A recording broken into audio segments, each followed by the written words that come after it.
Hello, spiritual gangsters, and welcome back to another episode. I'm your host, Amanda Pieraldi, and today we're talking about something that sounds really beautiful on the surface, but in real life, it can feel uncomfortable and honestly, a little bit confronting. We're talking about expanding your capacity to hold more. More joy, more success, more peace, more responsibility, more love, more abundance. But here's the truth no one really says out loud. You don't rise to what you want. You rise to what you have the capacity to hold. What does capacity even mean? When I say capacity, I'm not talking about how busy you can be or how much you can pile onto your to-do list. I'm talking about your emotional, mental, and energetic ability to hold something without collapsing underneath it. Because a lot of people say they want more money, more opportunities, more visibility, more love. But if your nervous system isn't used to holding those things, you'll either sabotage it, shrink from it, or feel completely overwhelmed by it. And then you'll think, why does this keep happening to me? But it's not about punishment, it's about capacity. Why more isn't always better, yet.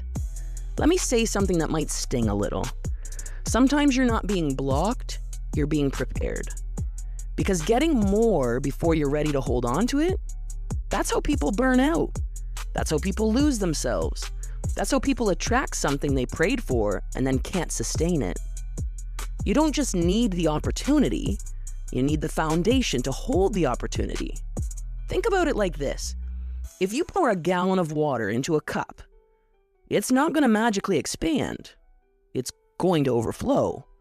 So the work isn't just calling in more, the work is becoming someone who can hold more without spilling themselves. And let's make this real for a second. Think about someone who finally gets the promotion they've been chasing. And instead of feeling proud, they feel pressure.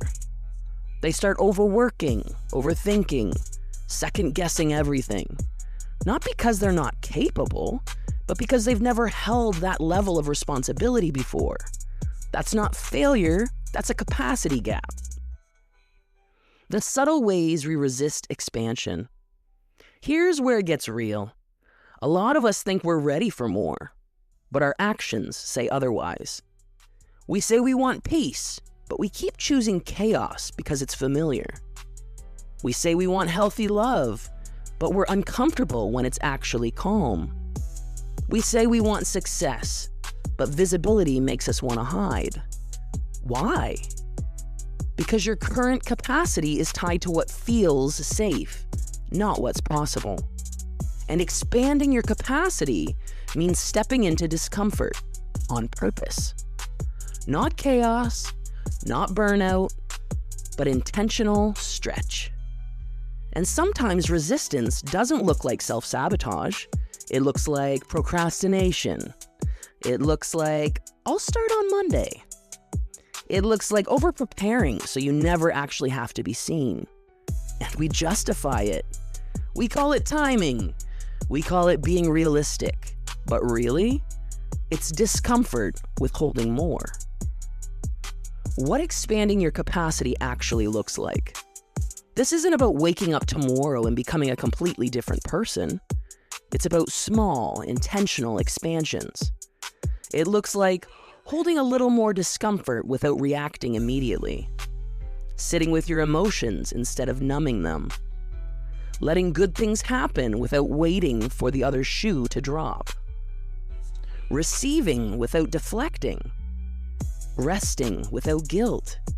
And yeah, that last one, that's a big one. Because expanding your capacity isn't just about doing more, it's about holding more without needing to prove anything. Let me put it this way. Old capacity says, this is too much, I can't handle this. Expanded capacity says, this is new, but I'll figure it out. Old capacity reacts. Expanded capacity responds. You can hold more than you think. Let me remind you of something. You've already expanded your capacity in ways you don't even give yourself credit for. You've survived hard seasons. You've carried things you didn't think you could carry. And you've grown through moments that should have broken you. There were moments in my own life where everything felt like too much all at once. And I remember thinking, there's no way I can carry this. But I did. Not perfectly, not gracefully all the time, but I held it. And that changed what I believe I'm capable of. So don't tell yourself you're not capable. You are. But growth now isn't about survival. It's about stability. Can you hold peace without self-sabotaging it? Can you hold love without questioning it? Can you hold success without shrinking yourself? That's the next level. The balance between more and enough. Here's the part I really want you to sit with. Expanding your capacity doesn't mean constantly chasing more. It also means being able to hold enough. To sit in a moment and not immediately look for what's missing. To experience joy without bracing for impact. To feel proud of yourself without downplaying it. Because if you're always chasing the next thing, you miss the life you already built. And expanding your capacity also means being able to sit in a moment and say, this right here, this matters. Because if you can't hold enough, you'll never feel like more is enough either. Practical ways to expand your capacity. Let's bring this into real life. Start small. When something good happens, don't rush past it. Sit in it. When something feels uncomfortable, don't immediately escape it. Breathe through it. When you feel the urge to shrink, pause and ask yourself why. When you receive something, compliments, opportunities, support, don't deflect it. Just say thank you. That alone, that's expansion. And here's a small challenge for you this week. The next time something good happens, don't minimize it. Don't brush past it. Don't make a joke out of it. Just sit in it for 10 seconds. That might feel simple, but for a lot of people, that's uncomfortable. And that's exactly the point. Expanding your capacity isn't loud. It's not always visible. And it's definitely not instant.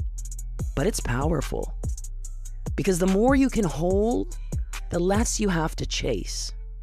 And the life you're building, it won't feel overwhelming. It'll feel aligned. So if things feel a little sketchy right now, if life is asking you to rise in ways that feel unfamiliar, good. That means your capacity is expanding.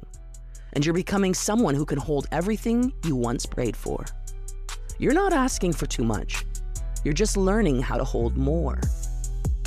Thank you so much for being here today and for spending this time with me and for continuing to do the inner work that truly changes everything. And as always, keep showing up, keep growing, and keep living like the spiritual gangster you are.